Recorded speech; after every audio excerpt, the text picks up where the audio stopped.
নমস্কার বন্ধুরা, আপার প্রাইমারিতে প্যারা টিচারদের 10% সিটের রিক্রুটমেন্ট এখনো হয়নি। অনেকেই আমার চ্যানেলে জানতে চান যে এর কি আপডেট রয়েছে। যে কেসটির জন্য এই রিক্রুটমেন্ট প্রসেস আটকে রয়েছে সেই কেসটি আজকে মাননীয় বিচারপতি সৌগত ভট্টাচার্যের এজলাসে শুনানি হয় আজ 28 মার্চ 2025। আমি সেই কেসেরই অর্ডার কপি নিয়ে আপনাদের সামনে এবং আজকে এজলাসে ঠিক কি হলো সেটা আপনাদের সামনে তুলে ধরবো। কেসটির প্রচুর রিট পিটিশন ফাইল হয়েছে দেখতেই পাচ্ছেন এবং বেশ নাম করা কিছু আইনজীবী কিন্তু এই কেসটির সাথে যুক্ত হয়েছেন। এসএসসির এখনো পর্যন্ত যে স্ট্যান্ড পয়েন্ট যে 90% এবং 10% টোটাল যে রিক্রুটমেন্ট সেটা একটাই রিক্রুটমেন্ট প্রসেস, আলাদা করা যাবে না। 90%-এর ক্ষেত্রে যদি আনট্রেন্ড না নেওয়া হয় তাহলে 10%-এর ক্ষেত্রেও আনট্রেন্ড নেওয়া যাবে না, সমস্ত ট্রেন ক্যান্ডিডেটদের নেওয়া হবে। এমনকি যারা ফর্ম ফিল আপের সময় মেনশন করতে ভুল করেছেন, ট্রেন হিসেবে নিজেদের দেখাননি, তারাও বাদ যাবে। কমিশনের এই স্ট্যান্ড পয়েন্ট কিন্তু বিভিন্ন নামজাদা আইনজীবীদের দ্বারা ভীষণভাবে চ্যালেঞ্জ হয় এবং বিচারপতিও কিন্তু মূল পয়েন্টটা ধরে নিয়েছেন। এখন বিভিন্ন আইনজীবীরা যেটা বলেছেন, প্রতীক ধর শুরুতেই কিন্তু খুব সুন্দর করে বলেছেন যে ট্রেনদের না নিয়ে আনট্রেনদের যখন নিচ্ছিল তখন কিন্তু কোর্ট ইন্টারফেয়ার করে অর্ডার দিয়েছিল যে ট্রেনদের নিতে হবে, ট্রেনদের না নিয়ে আনট্রেনদের নেওয়া যাবে না। রিক্রুটমেন্ট রুল বা অ্যাডভার্টাইজমেন্ট কোথাও কিন্তু ছিল না যে আনট্রেনদের নেওয়া যাবে না। যদি এসএসসি কোনো আন্ডারটেকিং দিয়ে থাকে তার জন্য কিন্তু রুল চেঞ্জ হয়ে যায় না। 2019 পর্যন্ত ছাড় ছিল বিশ্বরূপ ভট্টাচার্য বলেন এবং বিচারপতি সকলের কথাই শুনতে চান।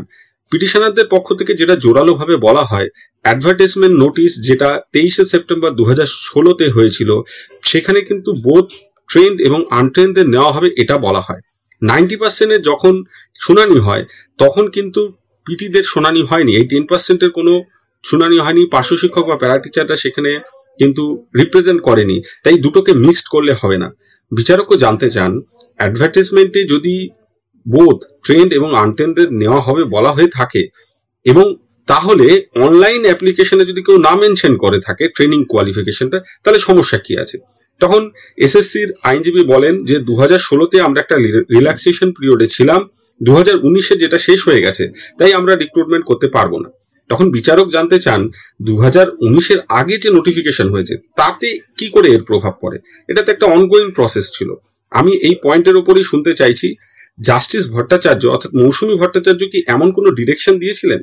তখন পিটিশনারদের তরফ থেকে বলা হয় জাস্টিস মৌসুমী ভট্টাচার্য 90% নিয়ে রায় দিয়েছেন, 10%-এর বিষয়টি কখনো বিবেচনা করা হয়নি। প্রতীক ধর জানান যে ট্রেনদের নেওয়ার পর ভ্যাকেন্সি না থাকলে আনট্রেনদের বিবেচনা করা হবে না, এমন কিন্তু কথা নয়। যদি দেখা যায় যে ভ্যাকেন্সি আছে তাহলে আনট্রেনদের বিবেচনা করা যেতে পারে। বিচারক জানান তাহলে রিক্রুটমেন্ট নোটিশ অনুযায়ী ভ্যাকেন্সি থাকলে আনট্রেন নিতে সমস্যা কোথায়? অর্থাৎ যে জায়গাটা এসএসসি সুচতুরভাবে এস্টাবলিশ করার চেষ্টা করছিল যে আনট্রেন প্যারা টিচারদের আর নেওয়া যাবে না, সেটা কিন্তু প্রতীক ধর, বিশ্বরূপ ভট্টাচার্য এবং ফিরদৌস শামীমও কিছুটা বলেছেন যে রুলসে এমন কিছু নেই, এসএসসি এখন নতুন করে করছে। ফলে পুরো বিষয়টা কিন্তু ভালো করে শুনানি হবে। আজকে সময় খুব কম ছিল, বিস্তারিত শুনানি হবে, সেটা আগামী 22 এপ্রিল 2025 3টের সময় ফিক্সড ম্যাটার হিসেবে রাখা হয়েছে। এটা শুনানিতে যদি আইনজীবীরা এস্টাবলিশ করতে পারেন যে প্যারা টিচারদের ক্ষেত্রে 10% যে রিজার্ভ সিট সেখানে ভ্যাকেন্সি পড়ে থাকলে আনট্রেনদের নিতে কোনো সমস্যা হওয়ার কথা না। এনসিটি 2019 সাল পর্যন্ত যে ছাড় দিয়েছিল, যেহেতু অ্যাডভার্টাইজমেন্ট তার আগে হয়েছিল, তাতে কোনো সমস্যা হবে না। বিচারকও কিন্তু ব্যাপারটা সেই মূল ব্যাপারটাকেই ধরেছেন। এখন যদি এটা এস্টাবলিশ হয় তাহলে কিন্তু সমস্ত প্যারা টিচাররাই সুযোগ পাবেন যারা 2016-তে টেট পাস করেছিলেন। ফলে এখন কিন্তু পুরো বিষয়টা শুধুমাত্র যে লিস্ট এসএসসি টাঙিয়েছে, যে লিস্ট দিয়েছে তাদের ওপর নির্ভর করছে না। যাদের লিস্টে নাম আছে তারা ছাড়াও বাকি যাদের লিস্টে নাম নেই, যারা আনট্রেন বা কোনো কারণে ফর্ম ফিল আপে তারা ট্রেনিং থাকলেও উল্লেখ করতে পারেননি, প্রত্যেকের জন্যই সুযোগের দরজা খুলতে পারে। সেজন্য আমাদের তাকিয়ে থাকতে হবে আগামী 22 এপ্রিল 2025 দুপুর 3টের দিকে কি হিয়ারিং হয়, সেখানে কি উঠে আসে আপনাদের সামনে এই চ্যানেলে তুলে ধরবো। ড্রিঙ্কের তরফ থেকে আজকে আপনাদের এই আপডেট সামনে রাখা হলো এবং আপনারা এই চ্যানেলটির পাশে থাকবেন। সকলকে ধন্যবাদ জানিয়ে শেষ করছি।